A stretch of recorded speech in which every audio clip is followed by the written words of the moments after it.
बिस्मिल्लाहिर्रहमानिर्रहीम। अस्सलाम वालेकुम। प्रोग्राम इन सेशन के साथ मैं हूं आसमा चौधरी। आपको खुश आमदेद कहते हैं।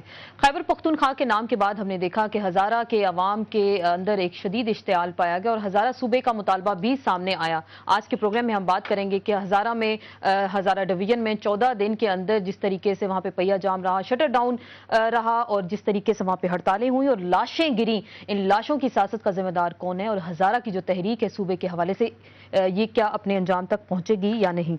अपने मौजूद मेहमानों का तारुफ कराते हैं जो स्टूडियोज़ में इस वक्त हमारे साथ मौजूद हैं। उस साथ तशरीफ रखते हैं कैप्टन रिटायर्ड मोहम्मद सफदर साहब, सीनियर रहनुमा पाकिस्तान मुस्लिम लीग नून से आपका ताल्लुक है, रुकन कौमी असम्बली भी हैं। आप साथ तशरीफ रखते हैं अमीर मुकाम साहब, सदर हैं PMLQ के। खैबर पख्तूनख्वा के हवाले से आपका आज तारुफ करा दें, आपके सूबे का नाम है नया। और हमारे साथ तशरीफ रखते हैं हमारे बहुत ही मोहतरम सलीम साफ़ी साहब, एंकर पर्सन हैं जियो TV से, प्रोग्राम करते हैं जिरगा, उसके मेज़बान हैं और सीनियर तजियाकार भी हैं। आप सबको खुश आमदेद कहते हैं। कैप्टन साहब, आपसे जानना चाहूँगी हज़ारा में जो लाशों की सियासत हुई इसका जिम्मेदार कौन है? बिस्मिल्लाहिर्रहमानिर्रहीम। मैं ये समझता हूँ हज़ारा एक पुरअमन लोगों की धरती है और ये वो नज़रियाती लोग हैं जो कि कायद आज़म के साथ रहे, रहमतुल्लाह ताला के साथ रहे, जिन्होंने हर मार्शल आर्ट एडमिनिस्ट्रेटर के खिलाफ आवाज़ बुलंद की। और आज जब पख्तूनिस्तान 1947 में एक मुतालबा ANP ने किया था, उस वक्त कुछ और नाम था इस जमात का, तो इन लोगों ने कांग्रेस के इस नज़रिए को ख़त्म किया और एक तहरीक की सूरत में, एक इनकलाब की सूरत में, एक रिफरेंडम की सूरत में ये लोग पाकिस्तान का हिस्सा बने। इनके जज्बात वो हैं जो कायदे आज़म के थे।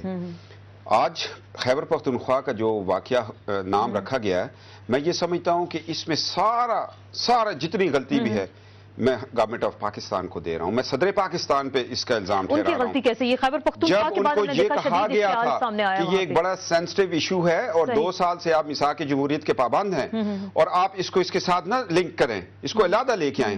उन्होंने ये सोचा कि जज्बाती काम है, इसको जोड़ देंगे, कोई जमात नहीं होगी तो 17th जो अमेंडमेंट है वो खत्म नहीं होगी। मगर इस वक्त ये बड़ा जरूरी था कि एक आमिर की दी हुई 17वीं तरमीम को भी खत्म करना था, 73 के आइन को असल हालत में लेके आना था। और ये खैबर का जो नाम है, खैबर और अब्बासीन, ये 79 गवर्नमेंट जो बनी थी उस वक्त से चला आ रहा था। खैबर ये दरा खैबर से नहीं मंसूब है, ये फतह खैबर से, जिसको हजरत अली करमल्लाहु वजहू ने फतह किया था। ये इस्लामी नाम है और पूरी दुनिया में जाना जाता है। हज़ारा वालों की ये ख्वाहिश थी कि खैबर हो जाए या अब्बासीन, चूंकि एक बहुत बड़ी बुराई को खत्म करना था और हमें फिर खैबर के साथ पख्तूनख्वा मिलाना पड़ा। खैबर हमारी ख्वाहिश थी, हज़ारा की भी ख्वाहिश थी। आपका इससे पहले था पख्तूनख्वा अब्बासीन के हवाले से, अगर वो रख लिया जाता तो हज़ारा के अवाम के दरमियान हमने जब 4 दिन टाइम मांगा, हम कुछ लोग कह रहे थे अब्बासीन पख्तूनख्वा और कुछ कहते थे खैबर पख्तूनख्वा, और मीडिया ने हाइप क्रिएट कर दिया। लोग कहे जी मुस्लिम लीग नून ने यू टर्न कर दिया। हम इन हालात को मद्देनजर रख, लेकिन आप तो कह रहे हैं आपने डबल टर्न लिया। आप तो कहा जा रहा है ना कि पहले यू टर्न की बजाय आप लोग डबल टर्न की तरफ। हमने गवर्नमेंट को भी बता दिया था, सदर पाकिस्तान को भी मैसेज दिया था, आज हज़ारा हमारी धरती है, हम इस हज़ारा की मिट्टी हैं, हमें इसका एहसास है। आज हमारे रिश्तेदार शहीद हुए हैं। चौधरी शुजात हुसैन का रिश्तेदार नहीं शहीद हुआ, परवेज मुशर्रफ का नहीं हुआ। इन्होंने सियासत की। सियासत वो लोग कर रहे हैं जो 2/3 अक्सरियत से जिनकी जमानतें जब्त हुई हैं। तो इसका मतलब आप सूबे की तब्दीली का नाम जो था उसके चुंगल में आप लोग फंस के हम एक बहुत बड़ी बुराई को खत्म करना चाह रहे थे जो 17वीं तरमीम थी, आइन को असल हालत में लाना। लेकिन नाम के हवाले से आप लोग हम चाहते थे, कोई नाम नहीं है। हम ये चाह रहे थे खैबर हो जाए, अब्बासीन हो जाए। ये हमारा 10 साल से ANP के साथ मसला चला आ रहा था। कुछ लेने के लिए कुछ देना पड़ा। आज देखिए ये एक जमहूरी अमल है, उनका वक्त आया, उनके पास मेजॉरिटी थी, उन्होंने पख्तूनख्वा लगवा दिया। जिसका दिल करता है नया इलेक्शन आएगा, तब्दीली भी आ सकती है, नाम की तब्दीली हो सकती है। और कहा जा रहा है 19वीं तरमीम भी इस सिलसिले में आ सकती है और आपकी जमात ने सेनेट में भी इसको अपोज किया, नेशनल असेंबली में भी अपोज किया। खैबर पख्तूनख्वा के हवाले से हज़ारा का चौधरी कौन है? चले पहले हम हज़ारा को डिस्कस करते हैं। चौधरी शुजात है, नवाज शरीफ साहब हैं, हज़ारा किसकी धरती है? हज़ारा वही कि जो अवाम रह रहे उनकी धरती है, जो हज़ारा में रह रहे। और हज़ारा की अवाम के लिए मैं कैप्टन साहब से भी ज़्यादा ऐड करूंगा कि वाकई ये मुहिब वतन पाकिस्तानी है। और आज अगर आप देख लें कि हज़ारा की मेजॉरिटी या मुस्लिम लीग नून में या काब में, मुस्लिम लीग में अगर आप सारा तारीख देख लें कभी, तो उसकी वही सोच है हज़ारा की अवाम की। दूसरी पार्टी अभी उसमें एकोमोडेट नहीं हुई। इसी तरह उनका ये सोच है कि पाकिस्तान बनाने वाले जमात है और हमें उसका साथ देना चाहिए, और उन्हें हर वक्त पाकिस्तान का साथ दिया और एक पुरअमन علاقہ ہے. ابھی آپ یہ دہشت گردی کی لہر بھی دیکھیں فرنٹیئر میں سارے ملک میں, تو میں کہتا ہوں کہ سارے ملک سارے پاکستان سے ہزارہ زیادہ محفوظ رہا, کیونکہ ان کے عوام اسی طرح ہے کہ وہ ان چیزوں کو پسند نہیں کرتے.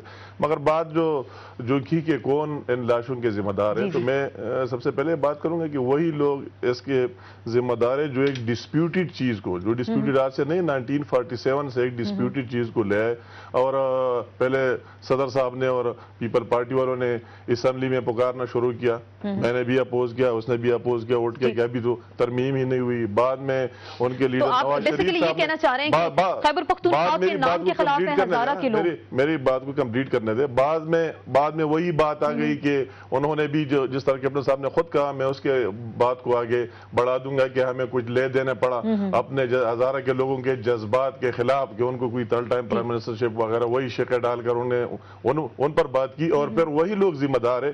اگر وہی لوگوں کا ایک نیچرل ریئیکشن تھا, انہوں نے احتجاج کیا اور ہر ایک کا احتجاج کا حق ہے, اگر وہ لوگ باہر نکل کر یہ پختونخوا والا ایشو صرف ہزارہ کی نہیں, ہم سارے NWFP کا ایشو ہے, ہر جگہ وہی احتجاج ہوا ہے. لاشوں کو بات کرتا ہوں تو مجھے یہ بات سب لاشوں کی بات میں کرتا ہوں نا, اگر لوگ پرامن احتجاج کے لیے نکل آئے, ابھی تو وہی بات بھی نہیں ہے. پہلے یہ بات ہو رہی ہے کہ یہ قاف و نون والے ایک دوسرے, وہ تو سامنے آپ سب نے میڈیا نے چلا دیا, کس نے گولی ماری, پولیس نے گولی ماری, اور کس طرح معصوم بچوں کو انہوں نے ہلاک کر دیا, اور ایک بچہ جس کے ساتھ بستہ اسکول کا ہے جس کو کس طرح سیٹ اپ کرا, کتنے لاشوں کو گرایا. تو حکومت نے کس لیے, اگر کوئی لوگ ایک نیچرل بات تھی وہ احتجاج کر رہے تھے تو اس کے ساتھ نرمی سے بیٹھ لینا چاہیے تھا, اس طرح نہیں کرنا چاہیے کہ اس پر گولی چلاؤ. اور گولی کا آرڈر کون دیتا ہے؟ یہ قانون اگر پڑھا جائے تو گورنمنٹ نے آرڈر دے دیا کہ چلاؤ. ان لوگوں کو تو کیا, ان لوگوں کی کیا سزا ہے؟ ہمیشہ پاکستان کا ساتھ دیا, اور ANP والوں نے آپ کے ساتھ جو بھی لائن پر آ جائے انہوں نے وہی بدلہ ان سے لیا, ریفرنڈم والا بدلہ بھی لیا. ابھی تو ان پر گولی چلا دی. مذمت کی جائے کم میں, وہی سے اپنے سٹارٹ وہی سے یہ سارے لوگ فیس وائز اس میں شامل ہے, اور آخر میں جس نے گولیاں چلانے کا آرڈر دے دیا تو وہی لوگ اس کے مجرم ہیں. میں کہتا ہوں اللہ تعالیٰ بھی ان کو معاف نہیں کرے گا, اور ساتھ ساتھ یہ قوم بھی ان کو معاف نہیں کرے گا. سلیم صافی صاحب, آپ نے بہت کچھ لکھا پختونخوا کے حوالے سے, اور بہت اچھی تحریریں آپ کی اس سلسلے میں سامنے آئی, ہسٹری کو بھی آپ نے مد نظر رکھا. آپ تمام تر تناظر میں کیا دیکھ رہے ہیں؟ ہزارہ صوبے کی ایک نئی تحریک چل پڑی ہے, اس کے ساتھ ساتھ خیبر پختونخوا وہاں کے لوگوں کو منظور نہیں ہے, تو اب مستقبل کیا دیکھ رہے ہیں؟ ہزارہ کی جو تحریک ہے اس کا مستقبل کیا ہوگا؟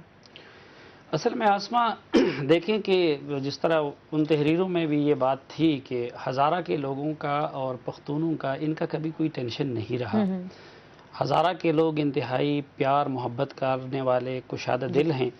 وہاں جو پختون ٹرائبز آئے, ترین, جدون, سواتی, مشوانی وغیرہ, وہ